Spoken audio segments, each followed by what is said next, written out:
Such a super epic chapter. Oh my gosh. Alright, so for the last few weeks, people have been complaining, oh, Naruto this, Naruto that, it's so gay right now. Oh, Naruto's all over the battlefield, it's stupid, I want to stop seeing Naruto. And I've been saying, just like, wait it out, okay? Wait it out. I mean, it's obviously for some good reasons. But let's get to the chapter review, and I'll talk about the rest in a few minutes. Alright, so basically, it starts off with Mu summoning the last coffin, and, you know, the door cracks open, is, like, blown off, looks like a guy just kicked off, like, just fucked up the door. Someone is pissed off. Okay. And we see the person from the coffin walking out of the coffin, and then we hear a really interesting comment. That little brat Nagato managed to grow. And then Mu is all super shocked to see the summoning, and that he's like, oh, that they would even use this person in the war. And then the Mu had mentioned Impure World Resurrection, and then the person in the coffin, because we still haven't seen his face, we haven't seen who it is yet, is like Impure World Resurrection. He's like all surprised that it was Impure World Resurrection and not Rinna Tensei, that move that Nagato did to bring people back to life. Alright, so we then switch to a panel of Naruto kicking people's butts, saving Hinata. He has like a small talk with Neji, Kiba, Shino, and Hinata. Everyone confirms that he's really Naruto. Naruto senses that Hinata's sad because he's in QB mode and he has all those senses, and he tells her it's all going to be okay. And he says that he can see it in her eyes, and he's like, let's go, and he charges up to the battlefield to kick people's butts. Alright, we swap finally to Kakashi fighting the swordsman, and he looks like he's kicking some butt and like slashing people open, and Sai is drawing like ceiling tigers, and the tiger actually looks pretty cool, like comes out of the paper and like drags them back in. And alright, so after like Sai drags them back into the paper, we get a screen panel of Kakashi and Guy looking like they've been like, they're almost look exhausted, but they're like still ready to kick people's asses, just like they're like, let's kick some more people's butts. Alright, and then we see a whole lot of Zetsus running up, and Kakashi's like, the enemy's reinforcements have arrived, but so have ours. Okay, Kakashi really didn't do that laugh, but he's like, yeah, reinforcement has shown up, specifically actually one reinforcement has shown up, and it's Naruto, and it's the Naruto clone in QB mode, and Lee's like, woohoo, he can use shadow clones to fight all these guys, and Naruto's like, nope, I can't use no shadow clones in this mode, but it doesn't matter, because I'm going to use quality over quantity. And then we swap to him on another battlefield with Mifune and some samurai, and he's got a Rasen Shuriken in his hand, or a Futon Rasen Shuriken. He tells Kimimaro that it's going to be different this time, and Lady Chiyo comments that Naruto's height is the only thing that seems to have grown, and Kimimaro's like, my time is surely past. And then we swap to another battlefield with that hot Mizukage chick, and Naruto runs into a tree, and he comments that he's getting overexerted. And I thought this was a very cool, plot point in the story, where he mentions that he's overexerted, because now the battle's about to get crazy, like, the Naruto clones are what's helping turn the tide of the war right now, and he's like, oh, I'm overexerted. Not to mention that Toby and the Jirenchiki are on their way to the battlefield also, and, it's not going to be good for Naruto if he's, exhausted when they come. So anyways, we switch to HQ, and the censor dude is basically reporting on all the battlefields, and we get a panel from like every battlefield. He's basically saying, we're kicking a lot of ass on every single battlefield, and people are commenting, like Shikamaru's dad is like, we're winning, we have an overwhelming winning force, we're gonna win. Then all of a sudden the Byakugan censor dude's like, whoa, wait, I sense an enemy presence in Gaara's unit, but what is it? And then we swap to Gaara's unit, and we see Mu walking over the hill like with his little gangster pimp walk. And then Naruto and Gaara and Unagi are like, for fuck's sake, dude! And Unagi comments, he's like, wow, I'm surprised he was able to split himself in that condition. Oh well, so Unagi, you probably should have thought of maybe looking for that before, but I'm just saying. And then they notice someone standing beside Mu with like long hair, and then we see his long hair, which we saw Uchiha Madara's long hair in flashbacks, and we see the Uchiha symbol on the back of the jacket. And by this time, I'm like freaking out. I'm with Sori, Sori 7 Mage, he freaking said he was about to piss his pants, and I'm completely with Sori there. I was about this close to piss my pants too when I saw that Uchiha jacket symbol with the long hair.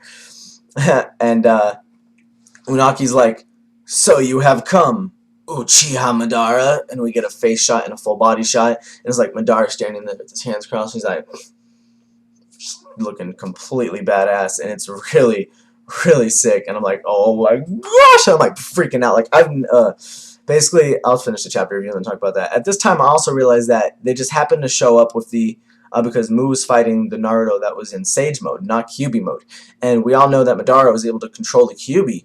So I thought it was pretty important just thing to notice out there that this is the Naruto that's in Sage mode. not QB mode. The only one on the battlefield that's in Sage mode, not QB mode right now. I think. Maybe there was one other in Sage mode, but I'm pretty sure this was the only one. Alright. And Gaara then points out that this Madara is Impure World Resurrected to Naruto. And so he's like, to be Impure World Resurrected, you have to be dead. So on the final panel, it's basically a picture of Tobi jumping through the forest with the Jirinchiki, and Unagi comments in the panel before that, he's like, so then, if he's dead, or something like that, and then it shows the panel with Tobi and the Jirinchiki, and he's like, who's the man behind the mask? And then the chapter ends. I'm like, oh, like, I've never felt, like, it's been a while since I felt this way about a chapter. I've always loved Naruto chapters. You know, every week you see me give good reviews and stuff like that, basically talking about how much I liked the chapter and the good things about it. But this chapter, you know, I had something I haven't felt in a while. And I was like anxiety, incited. Basically, you know, I'm gonna post this a video response to Sawyer's video, and the stuff he said about it, like how he was excited and stuff, also is basically the same as me. Whew, it was crazy. Anyways, let's get down to some theories and predictions. For next chapter, I'm gonna be posting another video later today or tomorrow with my predictions on who Tobi is and who Madara is. Well, actually, I'll just tell you that. Tobi is Madara, in a sense. He's a clone-ish kind of thing. But, yeah, next chapter, I think we're going to find out who... Alright, so fuck it, I'll just give my theory now. I think Tobi is still Madara because, you know, Itachi commented how Madara was a shell of his former self. Also, he commented, or when Minato fought Madara, or Tobi, he came to the conclusion that he was Madara. Also, Madara was controlling the fox like that. So, basically what I was thinking is that Madara managed to survive the Hashirama fight, like everything, like all that stuff he told Conan was true. And he did give Nagoto the Rinnegan, because we obviously know that he survived the Hashirama fight, because when Madara came out of the coffin, he was like, so that brat Nagoto managed to grow up, thinking he got Rinne-Tensei'd. So obviously he was alive to give Nagoto the Rinnegan, which also means that it's confirmed that he did give Nagoto the Rinnegan somehow. And when let's see, chapter 543, page 17, or my bad, Naruto chapter 453, page 17, we see Tobi, and let's see, his exact words were, well, that went well, or no, Zetsu goes, well, that went well, and Tobi goes, no. I can't believe Nagoto used his Rinne-Tensei like that. It's supposed to be for me. What a betrayal. So, we get that, you know, I mean, he's only talking to Zetsu. We know Zetsu knows exactly who he really is, because we've seen panels where Madara has his mask off and he's talking with Zetsu. Like when, like, there's panels, okay? Anyways. With that being said, he's got to be some kind of a clone or something, because made out of obviously Zetsu material or Hashirama DNA, because